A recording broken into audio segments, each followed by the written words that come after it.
John, that it happened sooner than you thought? A little bit sooner, but I predicted he would come in a little bit after May 17th, a day or so after, to sort of miss the media maelstrom, because that would be the first day we get access. So he just did it before.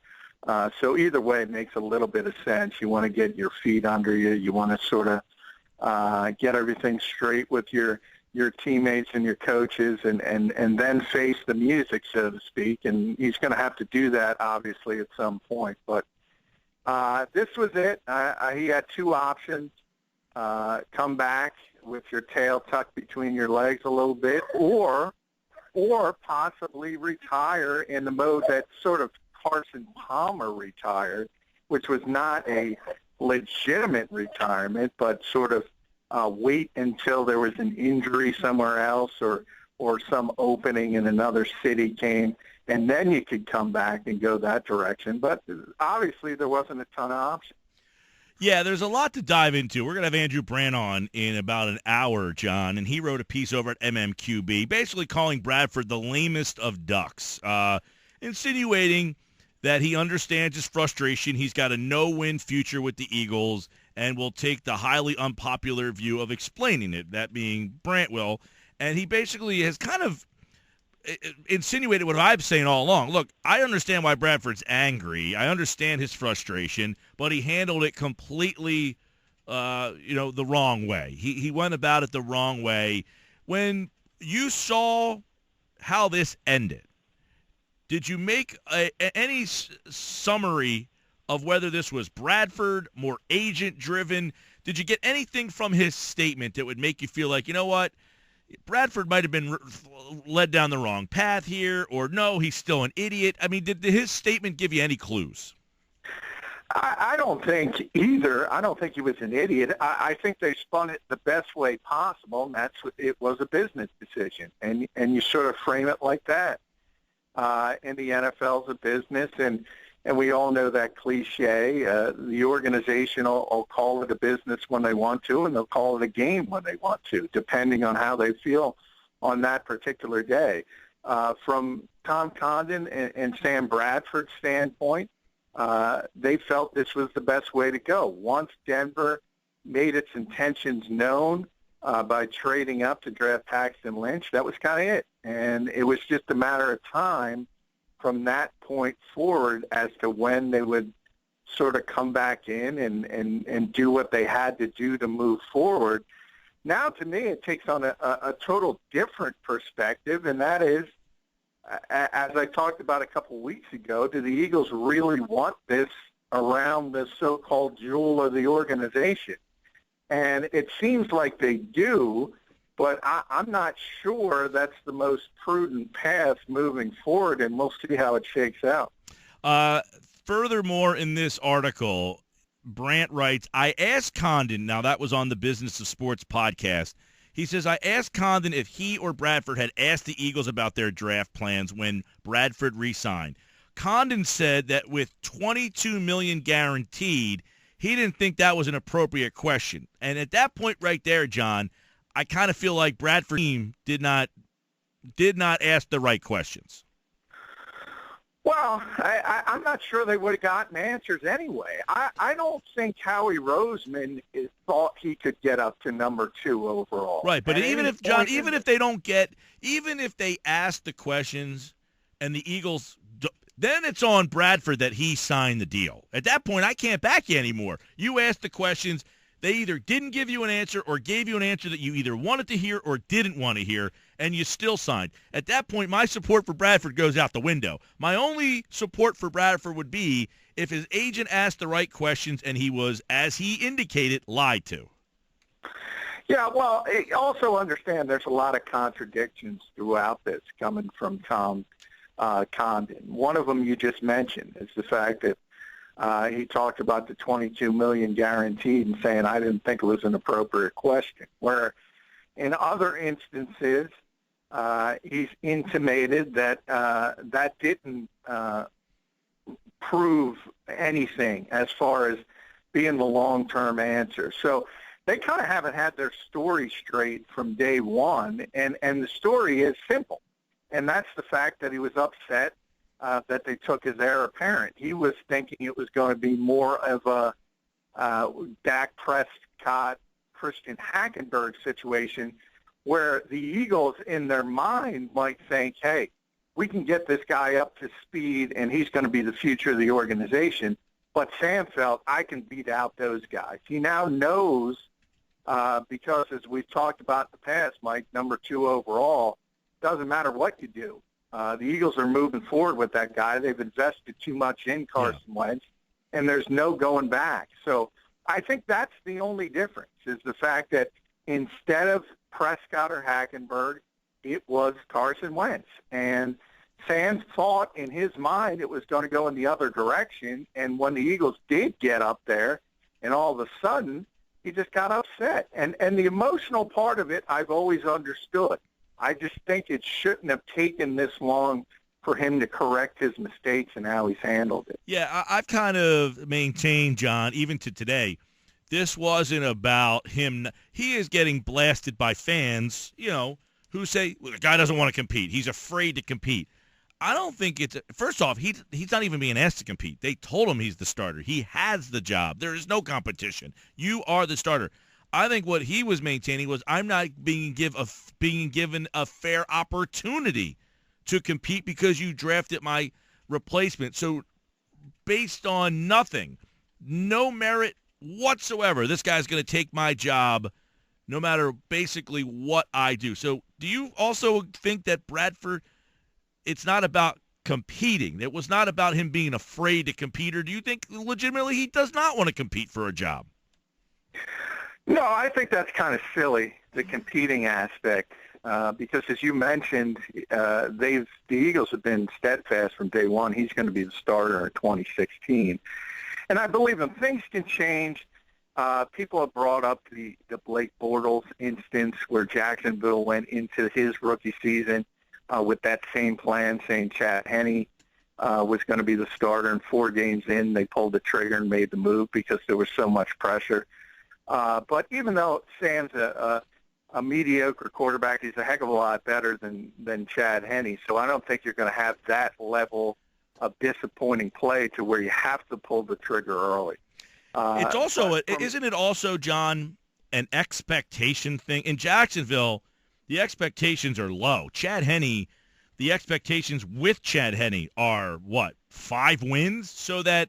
if that'd be a great year. Right. So the expectations for the Eagles are different, right? I mean, what do you think the Eagles think their expectations are with Sam Bradford playing quarterback? Well, there's different. There's fans' expectations are unrealistic. Let's face it. Let's be honest. They are. And they usually are. Certainly in this town, more than most, although, it generally goes to every NFL city except the long-suffering ones like Jacksonville, like Detroit back in the day, like Cleveland currently. Those fan bases are so beaten down, maybe they don't expect much. But Eagles fans are still living off the fumes of the Andy Reid era and the constant playoff appearances and things like that. They expect this team to challenge for the NFC East title. And if you look at the roster, that's probably not realistic, no matter who's playing quarterback. That's just the reality of the situation. So the expectations are certainly higher. But I think from the organization standpoint, I think their mentality was to win 7, 8 games, be relevant, not have that future first-round pick next year be a top 5 pick, which would hurt a little bit more. We've discussed that in the past. That's where I think they're coming from. They just don't want to fall off the table and all of a sudden become a 3-13 or a 4-12 team. Right. Now, as Andrew Brandt writes, he says, there is very little Bradford can do to keep the job, perhaps a deep playoff run, if that, and there's a lot he can do to lose it. You wonder, John, what it would take in this particular season to make a change. Well, falling off the table would be one. So just that 4 so bad. 4-4 halfway through the year, and Bradford's playing mediocre. I say 4-4 because that would go into the ninth game when they made the switch to McNabb. I don't think they make the change at that point. And I don't think there's going to be that much pressure at 4-4, simply because I don't think this division is that good.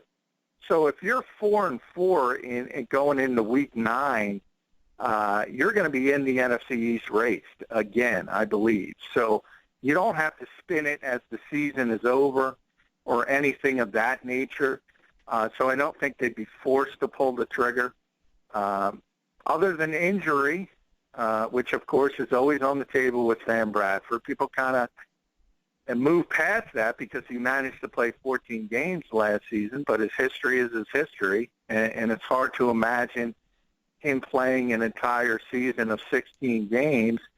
And if that happens and all of a sudden Chase Daniel's out there and he's stinking it up, well, then you're going to hear the whispers, and it's going to be interesting to see if Doug Peterson can resist putting Carson Wentz out there.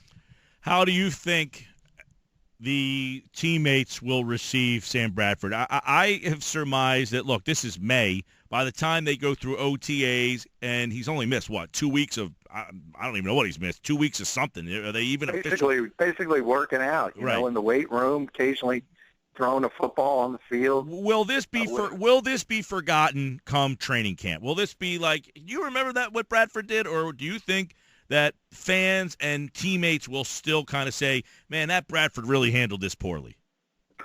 I don't think teammates are going to say it at all, even today and tomorrow and the next day. They understand it's a business. Fans, it's going to stick with them. And unless he wins football games, they're going to always sort of paint him as the crybaby that doesn't want to compete. And part of that, even though I don't agree with that, part of that is his fault in the way he handles it. He has to realize, Tom Condon has to realize, optics mean something when it comes to public relations, and their optics aren't good in this situation. So I think it will stick with the fan base far longer than players. Players will be over it by next week, if any of them even care at this point. And the only way he can upset the locker room is if he starts upsetting the coaching staff and the personnel people by not doing his job in a professional manner so that it hurts Carson Wentz in bringing him along. I think that's the only way, as far as the organization, that Sam Bradford is going to hurt himself. Remember, people call this a holdout, Mike. That's wrong. These are voluntary activities. He hasn't held out of anything. So that terminology is wrong. He's back. As I mentioned, it's very rare for a starting quarterback to not be a voluntary activity. So I'm not trying to downplay that, but this was not a holdout. John McMullen, 97.3 ESPN.com, with us here. Yes. Now, we had Ann Rappaport on earlier asking him if the Fletcher Cox, quote-unquote, holdout, or whatever you want to call it, would get more attention had the Bradford thing not happened, and he suggested he doesn't know why this isn't being made more of. Do you think that there should be more of this and that Cox should, in fact, be there if Bradford's being criticized for not being there? They'd love to be. I mean, he would love to be there. It doesn't mean as much. You have to be honest. I've talked about this before. A defensive tackle is not a leadership-based position, and you don't have to be there for voluntary activity, but certainly the Eagles would like him there, and they would like to get a long-term extension done. The reason it's not getting much attention is because he's under Philadelphia's control, not only for this year but the year after. If worse comes to worse, they can franchise him, and they will do that, so they're in no danger of losing Fletcher Cox. It's just a matter of can the two sides get together on a long-term extension. And we've heard they've been close in the past, and numbers like 50 and 60 million guaranteed. If that's the case, and I believe it is, this is going to get done at some point before the season begins. So why not? So if that's the case, if he knows it's going to get done, it's just semantics, why not be there? I mean, isn't it it's so funny. Oh, he plays defensive tackle. I get that. I agree with that notion. But he's also the leader of the defense. He's the best player on the defense. He's the guy that everybody looks at.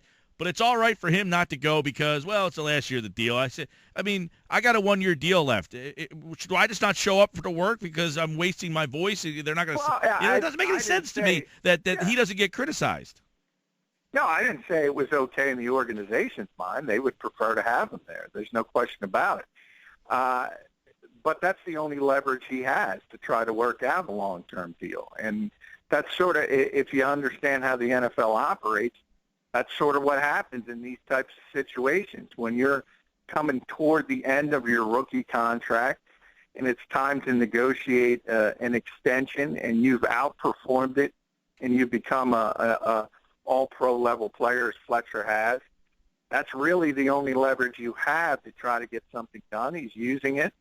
And from that perspective, I understand why he's using it. But certainly Philadelphia, Doug Peterson, Howie Roseman, they want him there. And they do want him there for the reason you said, to be a leader for the young guys, to show an example, to be out there proving your work ethic and trying to help the team. But that's just the business of the NFL. John McMullen's with us, 97.3 ESPN.com.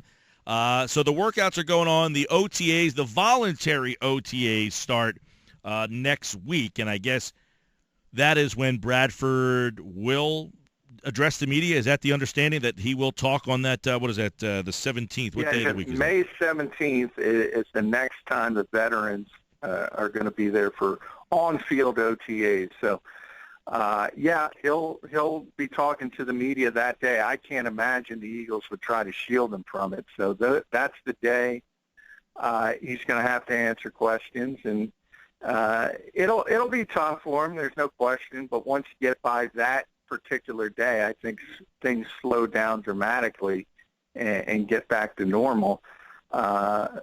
But as I said, it's going to be difficult because he's going to have to answer some difficult questions and explain his strategy and what exactly he was trying to accomplish. Do you anticipate him, I don't want to, throwing the Eagles under the bus, slinging mud, doing anything that would reignite, or does he just separate himself as far as possible from this? Would his team, basically say, look, don't mention we felt lied or misled. Just say, look, we miscalculated it, and we want to move on? Yeah, I think it's going to be and I think it would have been a better strategy to release it through the Eagles. It was Tom Condon, but nonetheless, you can kind of see what they're going to spin, and that's the fact that it was just a business decision. And he'll try to leave it at that and say move on. And I think it will eventually, unless something develops down the line in the fact that he's being a bad locker room guy. But I don't imagine that's going to happen because I don't see that coming from Sam. I think he's professional enough to do it. And when it comes down to it, I think their whole strategy was to try to force this trade to the Denver Broncos. And once that dried up, there was nothing else, and at that point you have to do what you have to do, and that's play as well as you can with your 1 year in Philadelphia to get a job in another city next year. So what was Bradford actually doing today? There's video.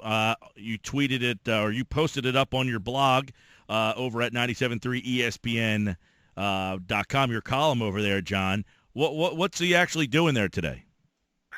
Just weight room stuff, and he was out on the field throwing a little bit with McLeod, Bethel, Thompson. But there's no organized activities with the entire team until, as you mentioned, May 17th. That'll be the next day where they'll be able to go through sort of a pseudo practice. Obviously, there's no pads in the off season, but that's when the entire team will get together, and he'll be able to do things and run the offense and take over as the number one guy for the time being. Has there ever been a less enthusiastic fan base for their number one guy? Of course, when you have Doug Peterson as your starter and then Donovan McNabb as the backup, yeah, you're more excited for that. But in a situation like this, here's where I think it's tough for Bradford too. Even someone who's somewhat of a Bradford, I was okay with them re-signing Bradford. You know what? I was intrigued enough. And I think quarterback play universally around the league is average to good enough that, you know what, I'd give him one more shot to see if he's got something there. And even now, when you draft a guy at number 1 or number 2 overall, even a Bradford supporter would say, you know what, I'm kind of intrigued by the other guy. I almost don't care to see Bradford now. Yeah, I mean, you have to be intrigued by the other guy because how he's been sold by the organization, and not just the organization. There's so many people. We talked about Mike Mayock and his undying love for Carson Wentz, and there's a bunch of other scouts out there who are exactly like Mayock. So he's not by himself. There's a lot of people who think this kid has a tremendous ceiling, and some people said that about Sam Bradford back in the day, and it didn't work out. So there's no guarantee of it. I know what the Eagles like about him is the fact that his body, for instance, what really derailed more than Sam Bradford than anything else was the injuries. And obviously he doesn't have the frame that Carson Wentz has. So that's one of the things that they really, really like about this kid, and I think he could be very durable long term. All right. Well, it looks like the Bradford saga is over. He has reported. He is in camp. He will be at the Eagle OTAs even after his team said he will not be showing up. They changed their stance. He will be there very enthusiastically. He will be a member of the Philadelphia Eagles. John McMullen has more on the story at 97.3 ESPN.com. You watching the NBA playoffs, pal? Oh, of course. I heard you. You are a tough grader when you call a 60-win Atlanta Hawk team mediocre. No, that's not what I said. It might have been mediocre this year, but not that. No, that I was saying. My thought was the Atlanta Hawks as a franchise are the poster child for mediocrity, and that even their 60-win team ended up ending in a mediocre way. They lost in the second round last year. Well, it's tough. Again, I think there's this camp, and that's where we've always disagreed. There's this all or nothing camp in the NBA because it's generally the sport most designed for dynasties, and the fact that if you get a superstar player, you're not only going to win one title, you're probably going to win a number. We saw it with, obviously, Michael Jordan. We saw LeBron win 2 in a row. We're probably going to see Steph Curry win 2 in a row. Who knows? But that's what happens. You get multiple championships, San Antonio, obviously another. And there's this all-or-nothing mentality that if you win a championship or you're stuck in the middle. And I fundamentally disagree with that because I know how difficult it is to win a championship. So I'd rather see competitive basketball than just widely going for the Powerball number. Yeah, no. I mean, and look, I agree that you don't, like I said before, if the Sixers come out of this thing and they have, 10 years of, 50-plus wins but don't win a championship, I still think it was worth it, to get competitive basketball for a long time. The Hawks, though, have been like the number 5 seed my entire existence. Yeah, I mean, the Hawks, they really had that one spike, and you're correct. They have some good players. I'm surprised they struggled as much as they did this year. And I know the Sixers were desperately trying to get Dennis Schroeder at the deadline and almost pulled that off. And I think that's one of the things this new regime is very, very intent on, is getting a legitimate point guard in this league. And I think the way the NBA has morphed over the last 5 or 10 years, you really, really need competent point guard play, and more than competent. You need a star at that position, and hopefully they're able to get it. And it might come from Atlanta because while it might not be Schroeder, it might end up being Jeff Teague. I was on board with that Schroeder trade that was rumored, by the way. Hey, John, your thoughts on Sean McDonough being the new Monday Night Football play-by-play guy? Well, I think Tirico was great. So you'll have to wait and see, but obviously he's very professional. He's always been very good. It's one of those things where you get used to a voice for so long that you want to see the new guy, but he's certainly a good choice, very professional. And I think as long as people give him a year or two, I think he'll fit into that slot very nicely. All right. That's announced today. ESPN will be the new voice of Monday Night Football, Sean McDonough. He replaces Mike Tirico, who is leaving for NBC, along with a lot of other people. ESPN's losing guys left and right. It looks like Chris Carter and Ray Lewis will also be leaving ESPN. Looks like Randy Moss will be coming in. So a lot of changes for the worldwide leader. Mike Gill, John McMullen. We won't change. We'll talk tomorrow here on the Sports Bash. Thanks, man. Hey, thanks, Mike.